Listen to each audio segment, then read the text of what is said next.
School থেকে আগত নামী শিক্ষক এবং অত্র স্কুলের শিক্ষক মণ্ডলী এবং অভিভাবকবৃন্দ এবং ছোট সোনামণিরা তাদের অক্লান্ত পরিশ্রমের ফলে একটু আসতে তারা সক্ষম হয়েছে। এখন এটাই কিছু আমরা সন্তুষ্ট থাকলে হবে না, এটাকে ভৈরবে অর্থাৎ কিশোরগঞ্জ ডিস্ট্রিক্টে যদি নাম্বারে আনা যায়, 1 নম্বর তালিকায় আনা যায়, তাইলে এটার এটার টার্গেটটা থাকতে হবে ভৈরব কিশোরগঞ্জ ডিস্ট্রিক্টের মধ্যে 1 নম্বর তালিকায় ওঠার জন্য।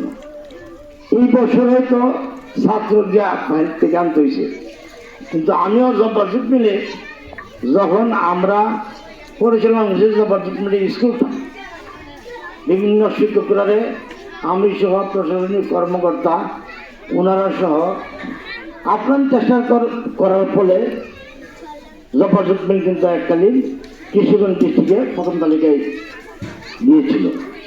তখন দেখা গেছে বিভিন্ন উপজেলার থেকে বিভিন্ন জায়গার থেকে ছাত্র এমনি দৌড়ায় গার্জেনরা নিয়ে আসতো। আমরা তখন একটা আইন করে দিয়েছিলাম যে না শ্রমিকদের ছাড়া সন্তান ছাড়া কাউকে ভর্তি করা যাবে না। অনেক অনেক বড় বড় লোক আগে আপনার তখন, কিন্তু নাম করলে স্কুলে যখন সুনাম করবে, স্কুলে যখন নকল করে দেখবে, মানুষ যখন বুঝবে যে এই স্কুলটার মধ্যে মানুষের শিক্ষকতার মান অনেক অনেক ভালো। আর আসলে তো এটা এই স্কুলটা পরিচালিত হচ্ছে বর্তমানে শিক্ষক আমাদের ছেলেরা যাদের কাছে লেখাপড়া করছে, ফসল বর্তমানে একজন ফার্স্ট ক্লাস অফিসার আমার ছেলে, এমন অনেকেই তারিখের অনুযায়ী ওখানে লেখাপড়া করছে। ওই ভাইয়ের নাম নাকি মশিউর রহমান, ওই ফ্যামিলিতেই ছিল একটা প্রফেশনাল, তারা এই শিক্ষকতার মধ্যে জড়িত। এই স্কুলটা ঠিক ওই জায়গাতেই পড়ছে। যাই হোক, অনেকেই বিরক্ত হয়ে গেছেন, অনেকে অনেক বক্তব্য করছে সুন্দর সুন্দর, সময়ও অনেক গড়াই গেছে।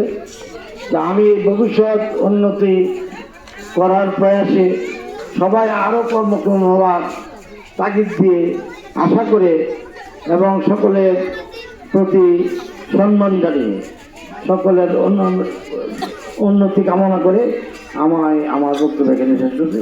আসসালামু আলাইকুম। ধন্যবাদ বীর মুক্তিযোদ্ধা জনাব ফজলুর রহমান সাহেবকে। আমাদের আলোচনা পর্ব শেষ। এখন আমাদের কাঙ্ক্ষিত ফলাফল ঘোষণা করব এবং পুরস্কার বিতরণী যে সকল শিক্ষার্থী ওদের আগ্রহ বসে আছে, অনেক কষ্ট করেছেন অভিভাবকবৃন্দ সহ, আমরা এখনই পরিষ্কার শুরু করব। আপনারা আর একটু ধৈর্য ধরে বসেন। পরিষ্কার ঘোষণা করবে অত্র বিদ্যালয়ের শিক্ষক জনাব বাতুরান।